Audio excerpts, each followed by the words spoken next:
thinking today about pain. Does anybody like pain here? Does anybody hate pain? I think, Ozzy, you might like pain. I have a complicated relationship. Yeah, because you see the tattoos, and some people like just the idea of that freaks them out. But not just because I'm an attention whore. yeah, okay, got it. But I was eating really quick before I came here, and it might be stereotypical, but I was eating some French fries, and I just stuffed in my mouth, and I bit down before I removed my fingers. It's never happened before, but I was like, and I had teeth marks in my finger. And I was like, this is not good. But I was reading a book earlier today, and I thought, okay, the book was talking about how pain is good. Okay? And usually we think our goal is to avoid pain, but actually, the reason pain is good is because it tells you something's wrong. And there's this disease, it's not as prevalent now as it was, for generations and generations, but it's called leprosy. And what leprosy is your nerve endings stop functioning. So, for example, if I bit down on my finger, I wouldn't have been able to tell that it hurt, so I would have bit my finger off.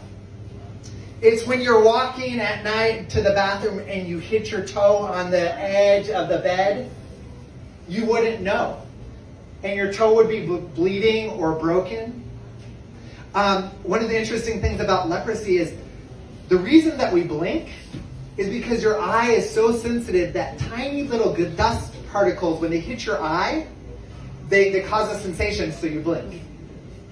Leprosy, it takes all away, like all those nerve endings, and it numbs them.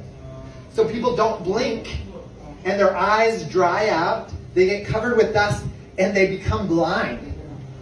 So it's this crazy disease that just slowly, because your nerve endings die, you start losing limbs, you become blind, you get deformed because you're wearing shoes that don't fit. And so for years and years, because this isn't just a genetic disease, this is a disease that can spread. So throughout the world, if you caught leprosy, you were shunned. People stayed away from you. You were like, you couldn't live with anybody else except others that had leprosy. Your own family would abandon you because this essentially ruins your life. And so you're not dead, but you have no feeling. You continue to live your life with no feeling and slowly injuring yourself without really understanding what you're doing to your own body. You're slowly killing yourself, you're deforming yourself, but you have no feeling.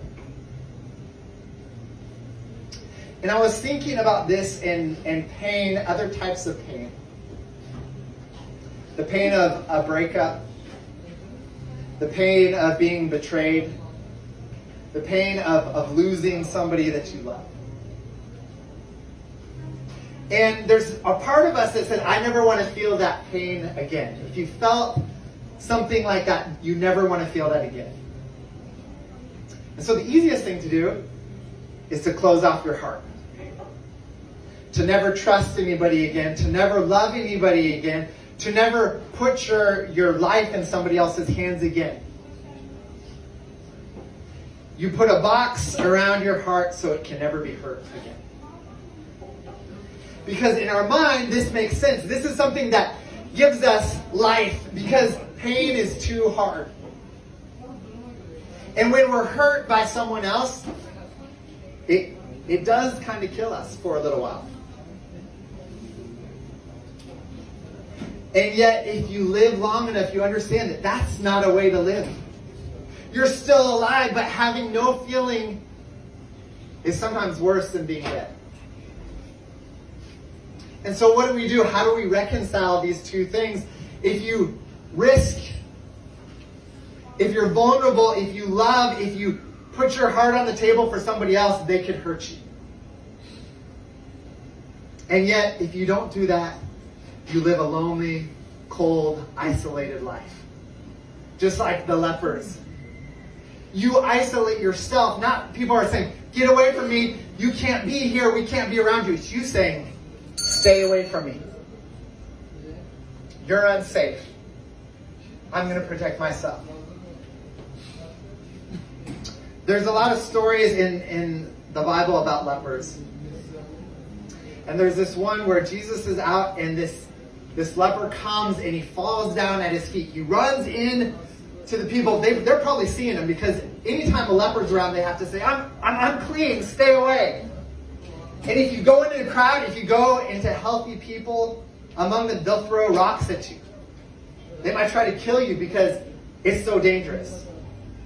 And this guy falls down at the feet of Jesus and he said, if you're willing, you can make me clean. And everybody's shocked because this guy, he is hyper contagious. He has this disease. And the first thing Jesus does is he reaches out and touches him. And the crowd is like, no!